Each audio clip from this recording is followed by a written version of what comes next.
এই জগৎ সংসারে যাদের পিতামাতা আছে তাদের মতো ধনী এই জগতে আর কেউ নেই।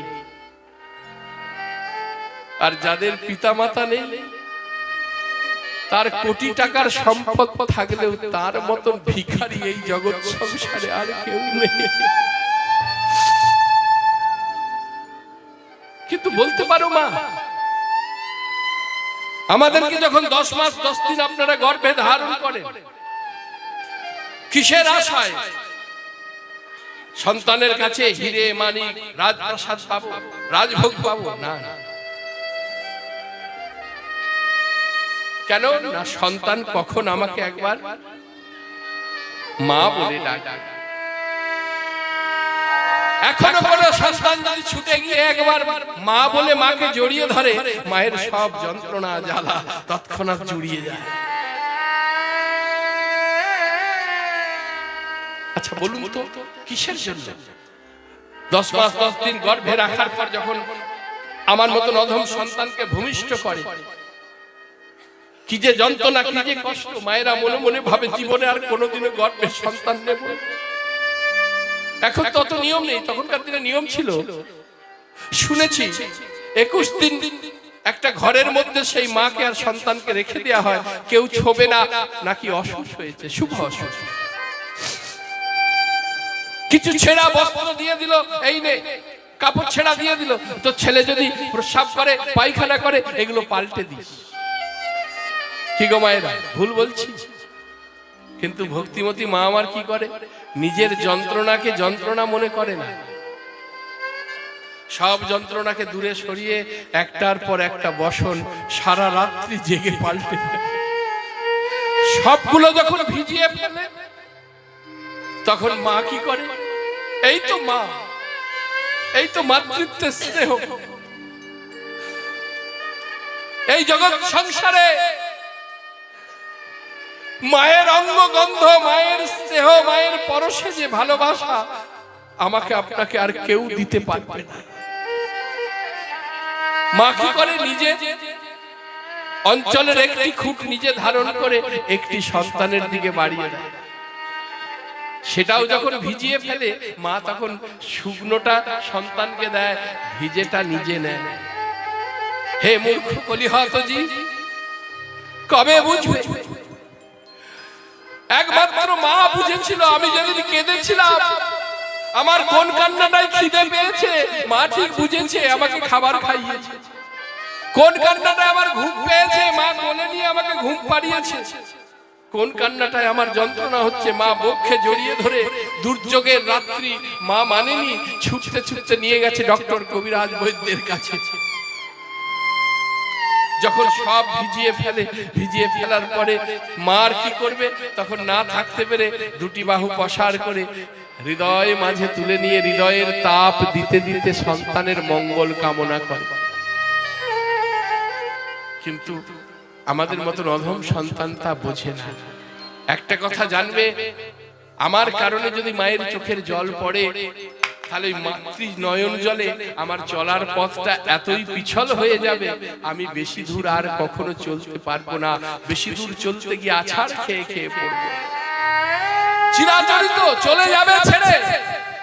তবু যেন বলতে হয়, তোমরা যেও না, তোমরা যেও না, তোমরা থাকো, তোমরাই তো আমাদের সেই নক্ষত্র, তোমরা চলে যেও না। যেন কোন সন্তান, একটা জায়গায় পাওয়া গেছে একজন কবি লিখছেন, তিনি যেন মাতৃ স্নেহে নিজেকে ডুবিয়ে দিয়ে মাকে যেন বলতে চাইছে, মা মোর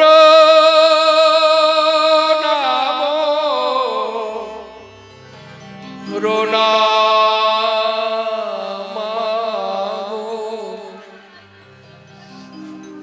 ধরি তোমার শ্রীচরণে, মোর নাম রোনাম গো, ধরি তোমার শ্রীচরণে। মোর নাম রোনাম গো, ধরি তোমার শ্রীচরণে মা মরলে মেলে না মন, খুঁজলে সারা ত্রিভুবনে। মা মরলে মেলে না গো, খুঁজলে সারা ত্রিভুবনে। মা মরলে মেলে না মাগো, খুঁজলে সারা ত্রিভুবনে। মোরনা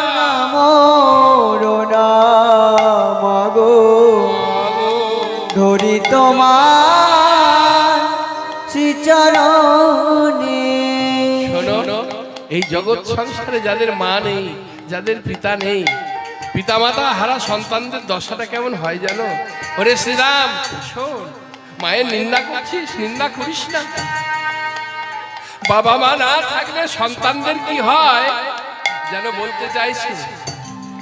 মাহারা সন্তান যারা, যাদের মা নেই, মা হারিয়ে গেছে, উদ্দেশিনী দিশাহারা। মাহারা সন্তান যারা, উদ্দেশিনী দিশাহারা। বেড়ায় তারা খেপার পারা, ঘৃণা করে জগজনে। বেড়াই তারা খেপার পারা, ঘৃণা করে জগজনে। বেড়াই তারা খেপার পারা, ঘৃণা করে জগজনে। মোরনা মাগো, ধরি তোমার চরণে।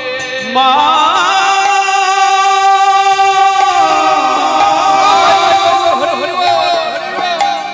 মা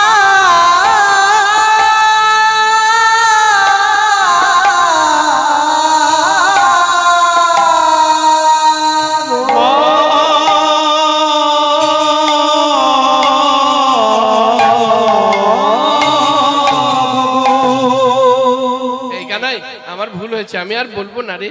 যখন এদের কথাবার্তা হচ্ছে বাবা,